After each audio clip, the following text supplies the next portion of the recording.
یہ بات ہے 2002 کی، جب دو ہوائی جہاز جرمنی کی فضائی حدود میں 34,890 فیٹ کی بلندی پر ایک دوسرے سے ٹکرا گئے۔ اس کے نتیجے میں دونوں جہازوں میں سوار تمام افراد ہلاک ہو گئے۔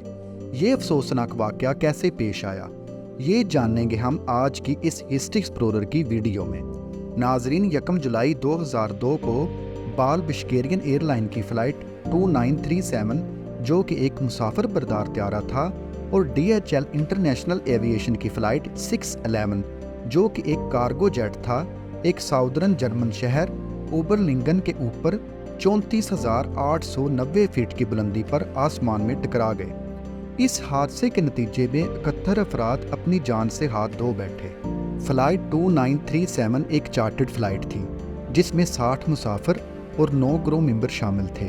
یہ فلائٹ روس سے بارسلونا اسپین جا رہی تھی۔ مسافروں میں 46 رشین اسکول کے بچے تھے جن کا تعلق باشکورٹوستان کے شہر اوفا سے تھا۔ یہ بچے یونیسکو کی مقامی کمیٹی کے زیر اہتمام اسکول ٹرپ پر جا رہے تھے۔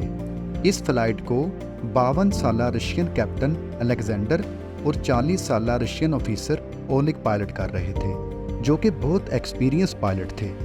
دوسری فلائٹ جو کہ DHL کا ایک کارگو ہوائی جہاز تھا، جو کہ انٹرنیشنل ایئرپورٹ بحرین سے برسلز بیلجیم کی طرف جا رہا تھا، اس جہاز کو 47 سالہ برطانوی کیپٹن پال فلپس اور 34 سالہ کینیڈین آفیسر برانٹ پائلٹ کر رہے تھے۔ یہ دونوں پائلٹ بھی بہت ایکسپیرینس رکھتے تھے۔ دونوں جہازوں کی فضائی حدود کو سوئٹزرلینڈ کے شہر زیورخ سے Swiss federal air space control sky guide کے ذریعے کنٹرول کیا گیا تھا۔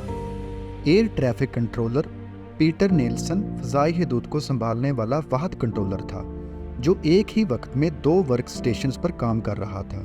تقریباً رات 11:20 پر DHL فلائٹ 611 نے جرمن فضائی حدود کے لیے کنٹرول سینٹر کو اطلاع دی۔ پیٹر نے فلائٹ 611 کو فلائٹ لیول 26,000 فیٹ سے فلائٹ لیول 32,000 فیٹ تک اڑنے کی ہدایت دی۔ فلائٹ 611 نے 36,000 فیٹ کی اونچائی کی اجازت مانگی، جو کہ پیٹر نے ایکسیپٹ کی۔ دوسری جانب فلائٹ 2937 نے پیٹر سے 11:30 پر رابطہ کیا۔ اس فلائٹ کی سطح 36,000 فٹ پر تھی۔ پیٹر نے اسے بھی تسلیم کیا، لیکن کسی بھی جہاز کو مختلف الٹیچیوڈ اسائن نہیں کیے۔ اس کا مطلب تھا کہ دونوں جہاز اب ایک ہی اونچائی اور ایک ہی الٹیچیوڈ پر اڑ رہے تھے، یعنی 36,000 فٹ کی اونچائی پر۔ 11:34 پر حادثے سے 1 منٹ پہلے پیٹر نے خطرے کو محسوس کر لیا، اور پیٹر نے فوراً فلائٹ 2937 سے کانٹیکٹ کیا اور اسے فلائٹ لیول 36,000 فیٹ سے 35,000 فیٹ کرنے کی ہدایت کی۔ اسی دوران دوسری فلائٹ 611 کو جہاز کے TCAS یعنی ٹریفک کولیجن اوائڈنس سسٹم نے فلائٹ لیول نیچے کرنے کو کہا۔ فلائٹ 611 کے پائلٹس نے TCAS کی ہدایت پر عمل کیا اور فلائٹ لیول نیچے کرنا شروع کر دیا، لیکن پیٹر کو فوری طور پر نہیں بتایا، جبکہ دوسری فلائٹ 2937 پیٹر کی ہدایت کے مطابق نیچے اترنے لگی اور اس نے TCAS کی ہدایت کو نظر انداز کیا۔ اس طرح اب دونوں جہاز نیچے اتر رہے تھے۔ پیٹر جو کہ TCAS کی ہدایت سے بے خبر تھا، اس نے فلائٹ 2937 کو نیچے اترنے کی ہدایت کو دہرایا۔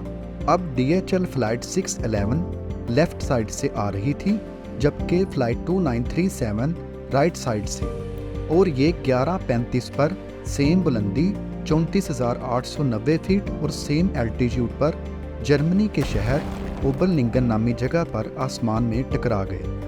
فلائٹ 2937 کئی ٹکڑوں میں ٹوٹ گئی، جبکہ DHL فلائٹ 611 جرمنی کے گاؤں کے قریب گر کر تباہ ہو گئی۔ فلائٹ 2937 میں سوار 69 تمام افراد اور فلائٹ 611 میں سوار کرو کے دونوں افراد ہلاک ہو گئے۔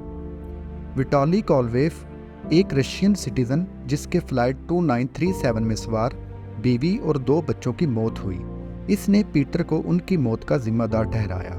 اس نے پیٹر کو اس کے 3 بچوں اور بیوی کی موجودگی میں 24 فروری 2004 کو چاقو کے وار کر کے قتل کر دیا۔ یہ تھی آج کی ہسٹری ایکسپلورر کی سچی کہانی۔ اگر آپ کو ہماری ویڈیو اچھی لگی ہے تو ہمارے چینل کو لائک، سبسکرائب اور شیئر کرنا نہ بھولیے گا۔